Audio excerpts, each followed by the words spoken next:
We're building a website. It's better than other websites. Symbols. Diana. That's true. That's just true. But you're a card-carrying Marxist. That's true, too.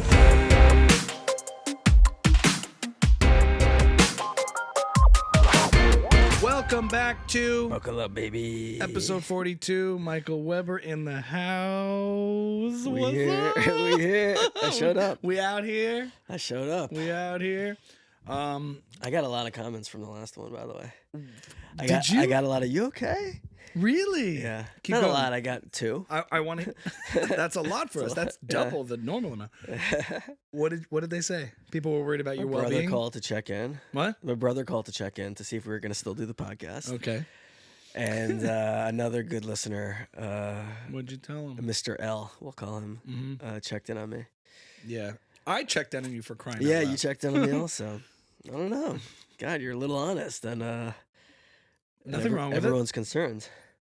People, you're going to be genuine. People will be Right, genuine but back. yeah, and now I'm gonna be positive. From I think now we on. should be light.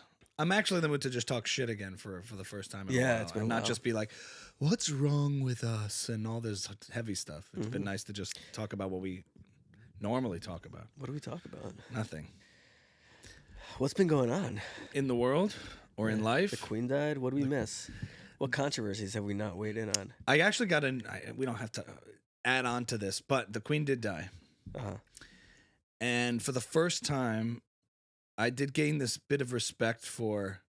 I used to think it was kind of strange. It's like this Western country has a monarchy, and I would always think about that. Like when I'd meet British friends, like what's the right? Because to us it's so foreign to have this king and queen monarchy thing. They've all. Mainly because when I was like hyper political back in the day and loved to talk like debate politics Back and in the policy. day, like 6 weeks ago. No, I to be fully honest, I'm not that into it anymore. As much as it used to be. At any waking minute, if somebody brought up, "Oh, healthcare should be," I would jump on that. Yeah. I've calmed it down a lot. I've completely set out this whole DOJ Mar-a-Lago classified documents thing. I don't have no idea what's going on. I've become more self-aware of my own ignorance on a lot of these things, and I realized that like I believe certain arguments, but they're not my informed arguments. But I can still convey them because I find them persuasive. Wow.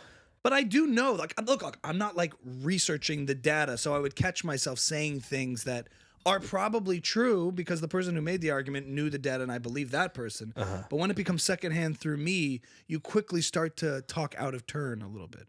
I do feel comfortable talking about these issues and it's fine, but I also know that, like, not that it's not compelling in the cases I've made and the conversations I've had. I don't really take any of that back, or I haven't changed my mind.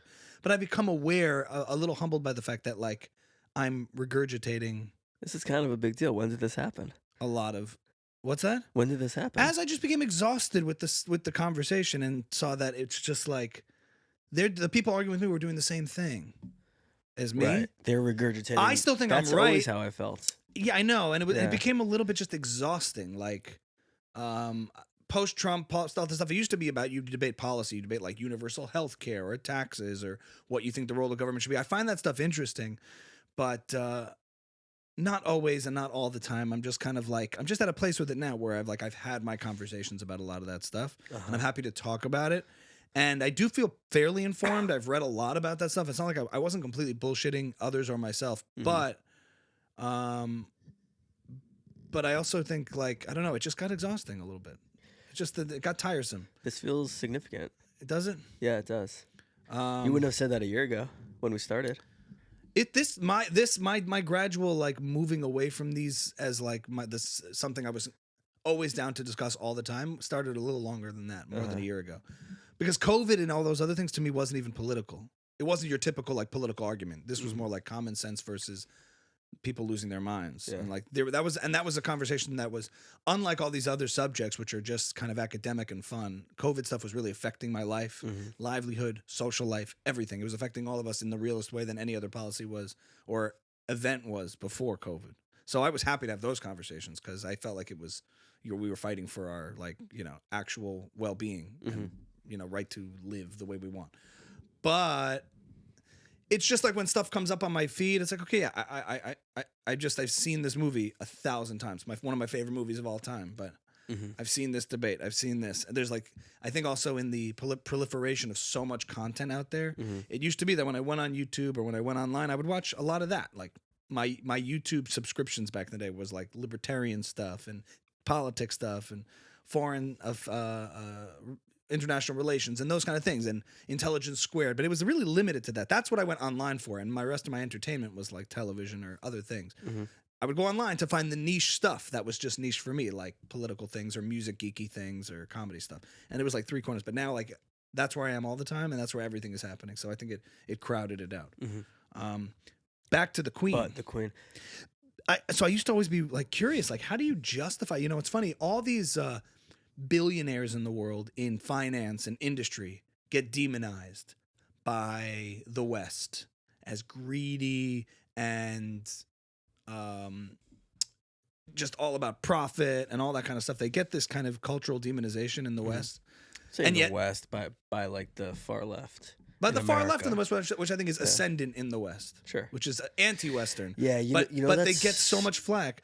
But the Queen and the throne in the UK, even in the UK itself, where they hate, corporate America, where they hate like corporations and business, when it comes to the monarchy, everyone has such reverence.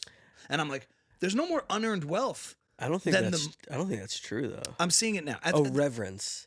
The respect. Yeah, but I think there's a lot of controversy around whether or not they should still be existing and supported. Right. So this whole idea is like, how is this okay? You have somebody who has like different status than every other human being in a Western democracy. But then, of course, I heard Jordan Peterson talk about the monarchy. Symbols! Is that what he said? Symbols are important! Symbols! I thought you said Simba. But yeah, symbols! Yeah, that's a funny anti-impression. We'll call those anti-impressions. Ami's impressions and Michael's. I don't think that's so bad, though, is it? Symbols! Symbols! Symbols. You're getting close. You know what? You're muddying mine. Now I don't even know. Symbolic. You're going way too here. Right. Bring it down. Not even an octave, a couple cents. Bring it down a few semitones. Tim Dillon says, it's important to have symbols. It's important. Yeah. So you like fancy impressions more. I love him. Yeah. But that's funny. But no, he just illustrated that. I don't know. He spoke very eloquently about the symbolic nature of the Queen and the throne as it ties the UK, because we don't appreciate it in the United States because we're like 200 something years old. Whereas the United Kingdom is way older and was way more responsible for a lot of the Western values that we take advantage of now. Like even the sanctity of individual rights and granting sovereignty to individual rights and abolishing slavery and all these kinds of things. They did it well before the United States existed and then did. Like they were the crusade to abolish slavery worldwide came from the United Kingdom.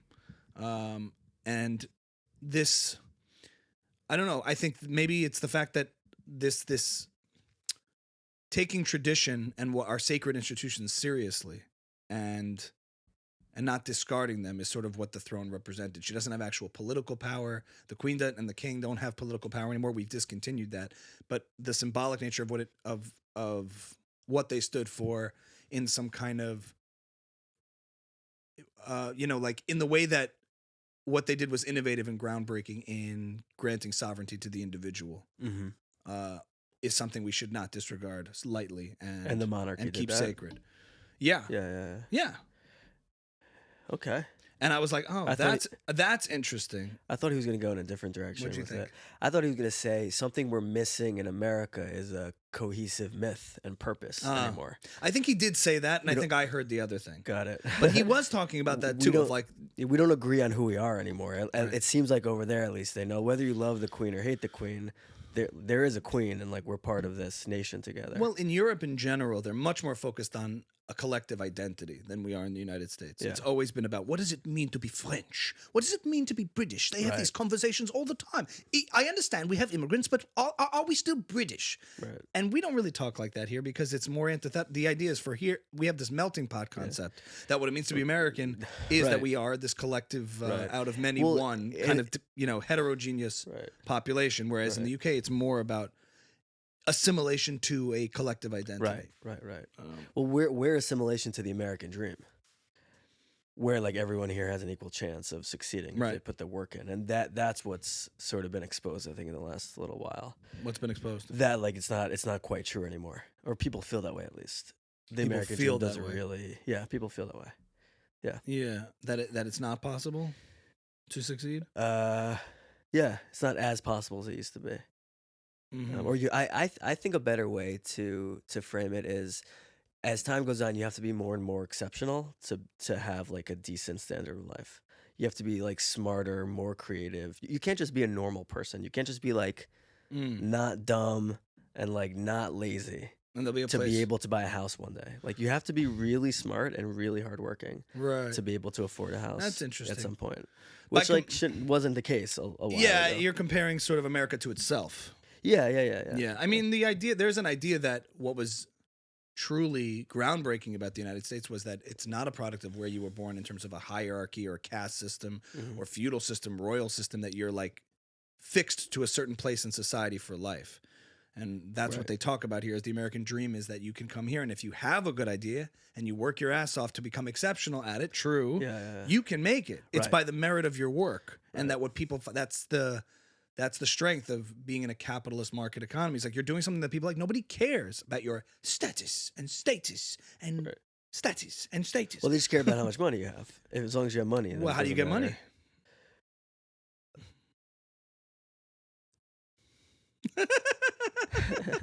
How do you get money? No, that's not even the point. I'm just saying, once you have money, that is your status. I think even in Britain, once you have money, you could still be Oh, interesting. kind of looked down upon because you aren't from a certain type of family. Right. It's less that's like that in new money. America. We don't talk to. We don't Right, mingle with right. the Jeffersons. I'm sure it's that way in certain places in America. But Sure, less so. but we are much more, I think, merit based than anything else that's ever existed. Where we don't have this sort of these cultural hierarchies of where you belong. It's like anybody who's got a good idea for anything can do it. Have you watched The Crown? No, I started for a second. Yeah, I didn't think you would watch it. It explains a lot about it. It's really good. It gives you context of the whole history of the Queen. Yeah, the and what it monarchy. means to be a monarch and how like shitty it is in a lot of ways. Well, in a way, it's like you're the king, you're also the slave. It's Well, a yeah, funny- you're a servant to this idea. That's why of I'm the also crown. I've always been a little sympathetic to this. And everyone was like gave crap to like Harry and Meghan Markle when they left. How could they do such a thing? This is a betrayal. Now, putting aside all the crap she said about the family, and Jeff Ross said this whole funny bit about it. He was like, "The royal family is racist." He's like, "Well, thank you, Detective Markle, for discovering that a family of inbreds that have been around for thousands of years has some antiquated views about race." Whoa, really? Tim Dillon was also like, "We hate racism, so we're moving to America." But one thing I was sympathetic to was the guy. He owes Britain something because of the product of his birth, so he really has no choice in life, no agency. And every time he tried to complain about it, people would be like, "Oh, boo hoo! You have you're so well." But the truth is, like, his life is not his own. Yeah. You know the rumors about him also that he's not even Charles's son. Princess Diana was like sleeping with someone else who he looks exactly like. That's funny. This like officer in the Air Force or something, Mm. and he looks exactly like him. He has red hair. Like no one else in the family has red hair. But Diana was So it must be blonde. even weirder for him because he's like, "Come on, guys!" Like, I know. Listen, I know. I don't belong here. I don't belong. You don't understand. You're not my dad. But I just had this sympathy for. Just imagine. Try your best to imagine being him, and you're surrounded by all this wealth and privilege, but you have no life of your own. yeah. You can't marry who you want to marry. Can't marry who you want to marry. There was this You can't document. work. There was this thing on the Queen about, and also if you're talking about Jordan Peterson and this idea that it's not like material well-being gives you fulfillment and happiness. It's doing something that actually fulfills you, that gives you a sense that orients you towards a purpose, towards something. That they have none of that. They just have this role that this is what has been decided for you. No choice. So just imagine, like, you get over the comforts of having everything you want in the world within a year, and then you're like, have the rest of your life to live with no purpose. Yeah. So I can see why someone would be like, I don't want to do this. Yeah. The whole last season was about Charles and how he was miserable basically, and he like couldn't marry the woman he loved. Yeah. Then on House of Dragons, also now that's the storyline about this interesting. princess who wants to marry someone, but she's like she's boxed in by like her role as heiress. Wonder what that says. I wonder why that people think that that is gonna hit a nerve. I haven't watched the show yet, so I No, can't. but yeah, but is that like something? Did Charles marry Camilla in the end? He Didn't he ended up marry his after mistress? after Diana was killed by the Mossad. He did marry her. That's true. That's just true. Yeah, might be that's true. just true. That's It just might be true. It's not true. Diana, remember that song, Michael Jackson? There's a No. clip of Michael Jackson and Princess Anna talking. He was like explaining what she was asking him. She was talking to Michael Jackson in this clip. It's all over like TikTok, and she's like, he's like performing for the Queen that night at the big royal whatever, some event. And she's whispering to him, and she's asking him, "Can you play Dirty Diana tonight? It's my favorite song. Can you play Dirty?" "Oh no, I can't play that. No, I can't play Dirty Diana. Oh please, no, please, it's my favorite song. Please, Dirty Diana." I don't know what that song's about, but Is it about her? I don't know. But she wanted him to play it. It's kind of a badass clip, right? Play Dirty Diana for me, Michael. Oh, like the most powerful, biggest pop star in the world, and the princess. Play Dirty Diana for me. So according to Tim Dillon, that's why she was dating a Palestinian person. She was? Yeah. According to Tim Dillon, the scholar of British history. Yeah, and they say he was saying that it's like a little bit not such a great look. Yeah, when like the most famous humanitarian, most beloved humanitarian in the world is dating a Palestinian, like it's not gonna like favor Israel. Like she's gonna start taking up those causes, and so the theory goes, they couldn't have that. So they're driving the car. They're like, "Listen, booby, pull it over. We'll take it. We'll take I don't know why they didn't just kill him though. That's the hole in it. That's not the only hole. Why kill Princess Anna? I'm saying there's probably many holes in that one. Yeah. Sure. But anyway, I do have to watch I haven't watched the Queen thing. No, but there's a documentary. Yeah. That it wasn't it was a CNN was doing like a special on the Queen after her death, and like her sister wanted to marry somebody else. She was in love with this officer who wasn't royal. It's all in the show. And she couldn't marry him. And I'm just like, it's unjust to tell a sovereign human being that they owe something to the collective state by product of their birth. It's making them a slave. You know? So between the slave and the master. And it's like between the how free are both ends of that spectrum? One, you have no agency in either she doesn't in either owe it scenario. to the state. She owes it to the monarchy, I think. Whoever you owe it to somebody. But yeah, she is. You have no choice. She's a servant. Yeah, she is. The servants. To the monarchy. The servants. Yeah, that's why the show I think is called The Crown, because like they don't have individual. They don't have individuality anymore. The crown is paramount. They are the crown. She is the crown. Now Jordan Peterson bestowed some wisdom in attributing, the value of this institution, which I maybe didn't appreciate until I heard him kind of elaborate on it, which I thought was interesting. But it's this idea that it is a myth that binds you, or it is an institution that binds a culture. Yeah. And I've become more sensitive to, I think, before I had kids and thought about long-term stuff, I was more about like, everybody do whatever you want.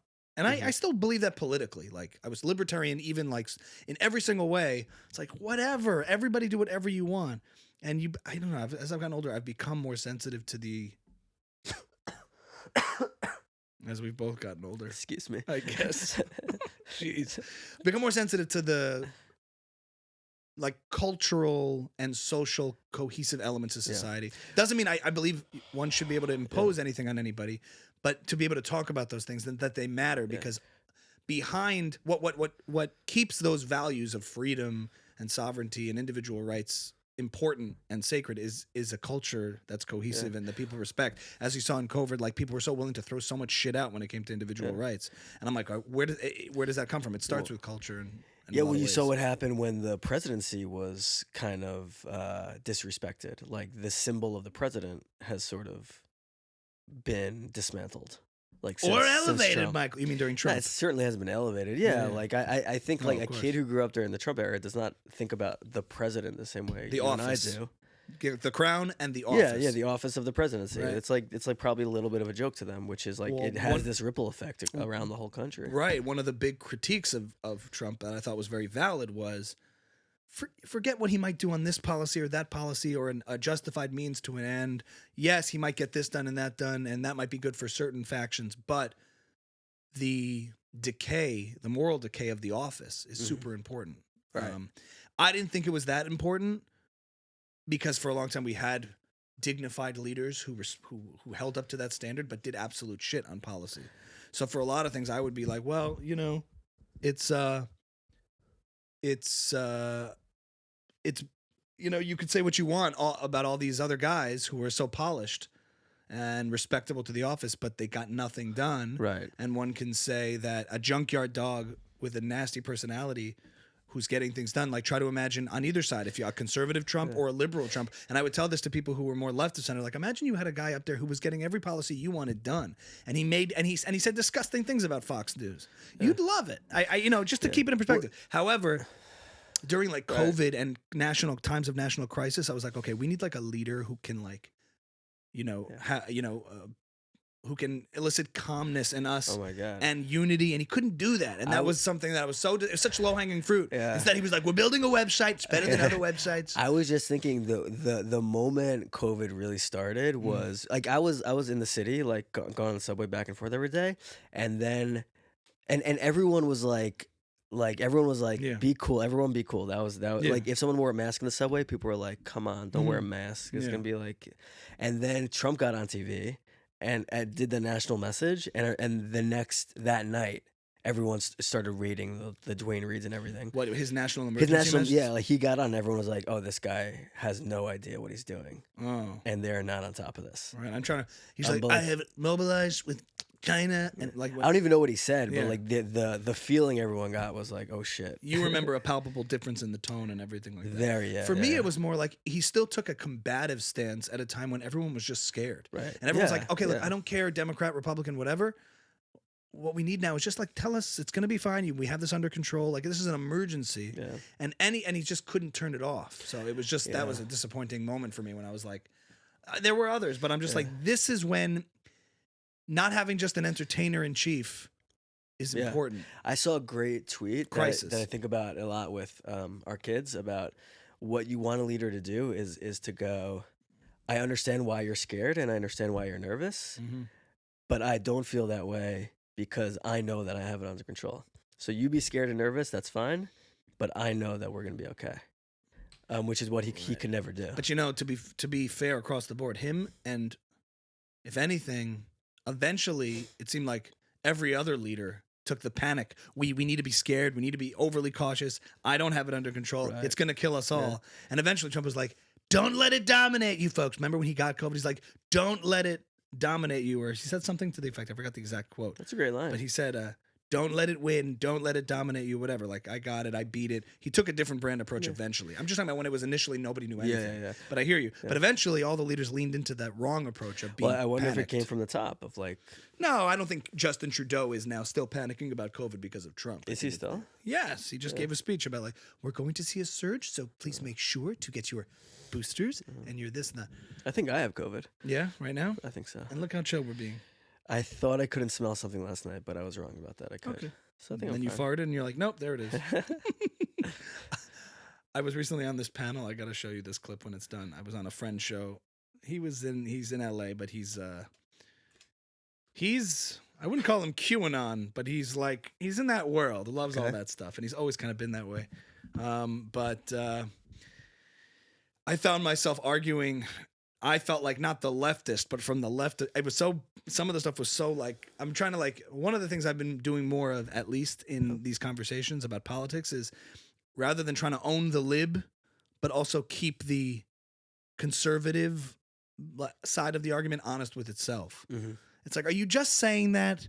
Think about it. Like, both things can be true. Like Ron DeSantis taking all the immigrants and moving them to Martha's Vineyard is what a power play, but it also could be like, he's, using them as political pawns in a game, and these are actual human beings, and he's doing it to make a point. Did he make a good point? He definitely made the point, and it's effective. But you can also admit to the other thing. Like, you don't have to be a tribal actor all the time, For sure. Anyway, in this case, like I could conversation. What's that? That's healthy conversation. Yeah, so I was like, found myself arguing as if you didn't know anybody, you may think I'm like the liberal in this panel, because I'm just like, guys. That's how I feel here. With me? Yeah. Well, you're a card-carrying Marxist. That's true too. Okay, so you're on this panel. Well, I'm on this panel, and there's a couple things coming up, like Alex Jones. A lot of things came up about that were conflating political incorrectness with just being awful as a person. And, Alex Jones, I think for a long time was rebranding himself as just this goofy entertainer guy, going on Rogan, having a good time. And I'm like, he's really doing it. But then the Sandy Hook trials came and you found out, and these people's testimonials were pretty awful to hear. That I didn't hear any of that. Well, Alex Jones was basically calling it a hoax and calling out these lying parents who lost children in a shooting. Yeah. So I was just saying to this panel, like, guys, like, being politically incorrect can be important, and you need to call out the truth, even if it's not palatable. Those are just inconvenient truths we need to discuss, despite how they make you feel. But don't make fun of other people's dead children who were killed and just call it into question. Not everything is, and you can be suspicious of the government sometimes. There's conspiracies that turned out to be true, but not every single suspicion has the same amount of merit and holds the same amount of water. And then I bring up, like, you sound like a 9/11 truther right now when you're saying, can we question the government? I think look what happened with COVID. I'm like, but then the host pulls up a 9/11 truther like meme because he's like a 9/11 truther. I was like, oh man, I pushed that far. He's like, why can't we ask about Building 7? You were the first person that brought up loose change to me once upon a time. I'm like, sure, you can ask questions, but like, and then we're like, the government lies. Look at ivermectin. Look at all these things. And I was like, we're getting a COVID thing on this episode, by the way, all of a sudden. But anyway, the point was, I was like, look, 9/11, unprecedented event in human history. So much unexplained phenomenon that's going to happen as a result of that. There's going to be lots of questions, lots of things, because it was so unprecedented. Ivermectin, been around 40 years, different amounts of suspicion. It's like, anyway, I went off on a random tangent, but I was on this panel, and I got to be a little bit more left of center, which is unusual, but it does happen sometimes. It's not bad, right? I'm just being myself. Yeah. Did you hear it depends who's around you. Did you hear what Trump said about 9/11? He was just interviewed about Live Golf, the Saudi Arabian golf league. No. Like, Saudi Arabia started a professional golf league and poached a lot of the professional golfers from PGA, whatever. Mm-hmm. And so Trump invested in it, and they're like, how do you invest in a Saudi Arabian company like with their involvement in 9/11? And he goes, we still don't know what happened on 9/11. We may never know. Is that what he said recently? The former president said that. We still don't know what happened. We may never know, folks. Isn't that crazy? Yeah. That didn't get a lot of coverage. I didn't see it. Or is no, it I heard it on Tim Dillon, I think. We still don't know what happened. We may never know. I gotta love that. Or maybe Joe Rogan. I heard Tim Dillon's take on the Martha's Vineyard thing was obviously one of the funniest takes on it. That's like not the season anymore. That stuff for some reason. I love that. I loved it. For some reason, he's like, the season's over. You don't think that's hilarious? I thought that's what you love. You know what it feels like when he does those clips? Like when you have a good friend who you think is really funny, and then they sort of like when his clips go viral, I'm always like, this isn't the funniest stuff. Like, I don't want you guys to see this. I want you guys to see. All right, that's else. Like a Radiohead fan and Creep. Creep is their hit, and you're like, this is not Radiohead for sure. But I think, to me, that's the clips that I see, and I'm dying. He's like, the season, it's Palm Beach. It's Palm Beach. It was so funny. I don't even because you think he's making a caricature of him. Yeah, I don't listen to the free episodes anymore. I only listen to the Patreon. I really don't like who this character he's playing anymore on the podcast. He's been that way since the beginning. He is not. No, he's not. He has. He's very aware of the audience now, and like he's It's different. I don't know. This is classic. This is like Bob Dylan going electric for you, and you're like, fuck it. I'm a purist Bob Dylan fan. Acoustic only. I don't want to see the electric guitar. This is nonsense. But it's not. It's not because you're too pure a fan. Yeah, no, cause I just don't think it's as funny. I don't laugh anymore at the Sunday ones. I stopped listening because I just don't find them funny. Well, I listen to the Patreon ones. Here's one of your. Come at me, Tim. Okay, fair enough. I don't listen to the Patreon ones, but I like the take. I just think it's always a funny take. He's always able to find himself in it. Like find what he would say. He's got a voice, and he finds the season's over. Yeah. It's okay. Maybe you're looking at houses that I understand. That I get. That's pretty good. That's better. I'm getting it. Yeah. I'm getting it. That I get. But it's Palm Beach. It's Palm Beach. I have friends on the vineyard. I love his pseudo elitism. It's hilarious. Oh yeah, no, it's great. No, his shtick. It was a sweet spot for him. Yeah, like he had to do that. But you think he's copying himself? The season's over. There's kind of like Ron DeSantis has done something unconscionable. I think that's the funny. And he's like, Ben, what do you think about this? And then Ben says one word. He goes, "Shut up." But he says he's done something atrocious, truly abominable to Martha's Vineyard. The season's over. I couldn't get over it. It's like he's very aware now of who's listening, Okay. and I think it filters through and into his thing. And Did you feel that way about his special, which I didn't fully see? I don't like the his stand stand-up up. voice? I don't like the stand up. What's happening to you, Michael? Tim Dillon. Him and Ray Kump talking together. Which one? You don't even know who Ray Kump is. No. He's his friend who has another podcast, and they do podcasts together. They're the funniest things ever. They do it together? He comes on as a guest. On just Patreon episodes or in general? It's usually Patreon. He releases them on the Sunday one though. He's this like slob guy, but he's hilarious and like Tim Dillon makes fun of him. This is like when I call out Fish on a live show that I find pretty lazy. Yeah. And you're like, what are you talking about? They're like hitting another level. You don't understand. I'm like, no. I know exactly what's going on. No. That's not what. No, I say, hey, we're having fun. That's what I say. I'm having fun with Tim. No, I say we're just having fun here. Why do you care if they made a mistake with the song? Yeah, that's what you're saying about Tim. Yes. We're just having fun here. And That's what I'm saying. You are I'm like an disappointed. elitist fan of Tim because you know what's pure Tim and what's really sophisticated Tim. Yeah. And I'm saying with Fish, I know like what Fish can really do. Right. That's why I like their studio albums even more than their live albums or recordings and stuff because I often find that Fish will rest on its laurels in a way and get away with just doing what Fish does and getting the Fish groove going. Right. And I'm like, this is just kind of Fish elevator music. Right. Or I'm not saying they can't be incredible because they can and they have been many times for many years. Yeah. But I'm also at shows and I'm like, listen, that was a little bit phoned in. It's like So it reminds me of that. It's like when a comedian ends a joke with "bitch." It's like that's just like I know that's gonna get a laugh, so I'm gonna throw that out. Right. Fair enough. We gotta wrap up though. We have to wrap up soon. Okay. I haven't done stand up in a while. I have a show coming up in October. Okay. Which will get me back on the horse. I'm still trying to figure out like how long it takes in doing something to decide if you like it, you know? Because of course I like this is the conversation I was having with who? Last time, but I wasn't allowed to have that thought. You Why were not? like, you have to be optimistic. You're being too pessimistic. No, I said you have to ask yourself the question: is this just the work, or is this just you being negative? Okay. But we had a conversation off the podcast about it, and I think you were just not focusing on the whole picture. Yeah, well, I've been generally negative, but it's a good question. How long should you give it? Yeah. So Scott O'Brien would say, the Dip, the author of the Dip. Remember, I couldn't remember his name. What's his name? You said it was Seth Bob Godin. Bob Odenkirk. Seth Godin. What I called him like something. I forget. Something else. Steve Godin. Steve Godin. I don't know something. Seth Godin would say, you should stop when your work is no longer producing like progress.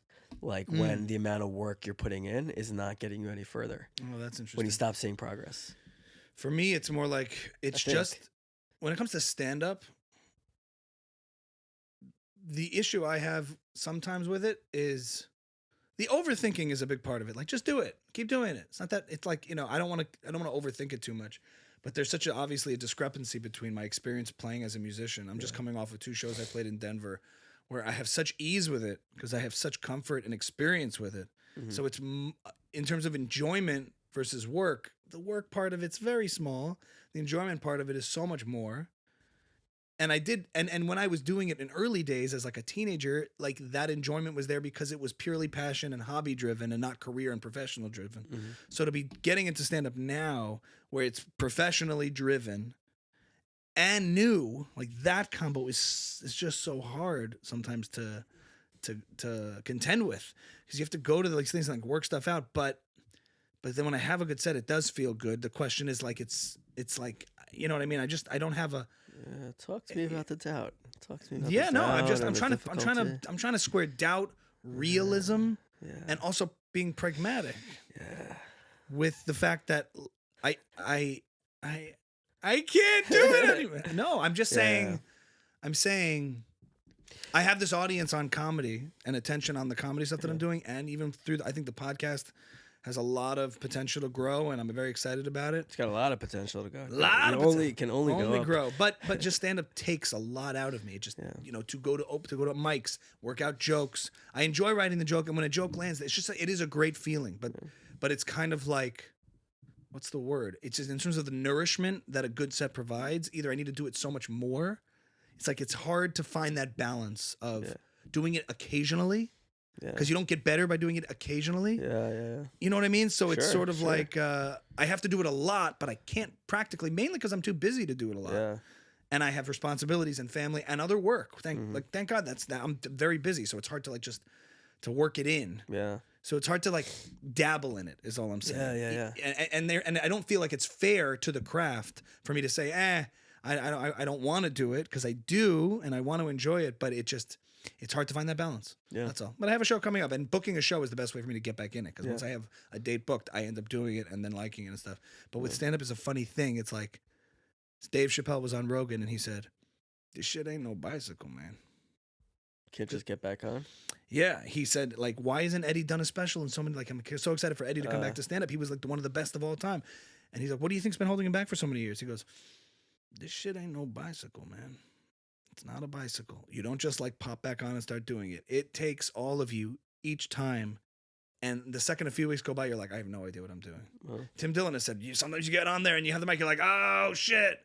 It's like, it's this weird thing where obviously with years and years and years and shows, you get comfortable, but there's always this element of like, you're on a tightrope each time in doing stand-up. Maybe there's a club like in New Jersey that would be easier to get to. You don't have to go like 100%. into the city. I'm looking around for things where I could be more regular and work stuff out. But in general, I'm just venting in the moment. It's more about like, it's been a minute. I took a break since the summer. I did a bunch of shows. They were fun. Should I say what you would say to me? Yeah. Well, we know what happens if you don't do anything. And that annoys you? Is that helpful right now? Yeah. It's true though, because I mean, how else are you going to grow in your career? You don't want. No, this is exactly right. Yeah. I'm just trying to I'm always trying to sometimes, not always, but occasionally I check in with myself. Am I doing it because I feel obligated to do it because that's the street cred of comedy? You got to do stand up, but I also do love performing, and I also want to bring the music into it, and that's all going to happen. I see it in my head, like how I'm going to integrate music and comedy and come up with something and make it happen. Yeah. But it's just I see the mountain. It's very large because of just the hours. And you're past the fun part. Yeah, and I want to put the hours in. I just have trouble integrating that kind of regimen. You know what I mean? Same with like fitness for me. Like I want to be in shape, but sometimes working out's like difficult to find the time. But I definitely want that physical state, like I want that comedic state. I think you got to find an easier way to get on stage than you've been doing. It's too much driving to the city. Oftentimes that's hard. Yeah. And especially late nights, all those kinds of things. Yeah. And then I get asked about bookings and things, and I want to be ready for those opportunities. So anyway, I'm sick of my jokes. A lot of these guys that do it live downtown in a studio and they just walk to the club every night. Correct. I'm also sick of some of my jokes. Like a lot of times you're doing the same 10 minutes, and I'm like, they're not my best jokes, but they're like the ones that made my first 10 minutes. So I do them, and I'm like, this just is starting to feel. This is every comedian goes through this. Right, you're just like, I need to try something. And if you're not going to do it every night, you're not going to try out a new thing on the one time you do it. Occasionally you throw in little things and stuff, but like if you're not working out all the time, you're going to do the same workouts that like you kind of know. Yeah. Anyway, it should go well. Hopefully, it should go well. Yeah. Shana Tova. How's Shana Tova? This is the New Year's special. I guess it'll come out afterwards, but we're entering our holiday season. It's nice. Good reset. We'll probably do shorter episodes, hopefully once a week. We're rolling out clips from our last one with Rob Judah. Yeah, that one. Yeah, we have a lot more good stuff from that. How's the writing? How's the screenplay writing? Thank God, actually. It's been probably one of the most stressful times of my life. It's good. And but I think you know what's good. You know what's worse than being worried about something? Not be worrying about anything. Exactly right. It's true. You said that to me, and it's true. It's true. You have something. You have something to stress about. That's a huge. It's a blessing. I don't take that for granted. I really don't. It's a blessing. Remember when you're like, I have nothing going on? Yeah. It's a horrible feeling. It's a blessing. To end on a Tim Dillon note. It's a blessing. Everything's a blessing. Everything's a blessing. Everything is God a blessing. bless you all. God blessing. God bless you all. Happy New Year to the Jews and anyone who wants to also celebrate Rosh Hashanah with the Jews. No, the Jews. Just the Jews. Just the Jews. Buckle up, baby.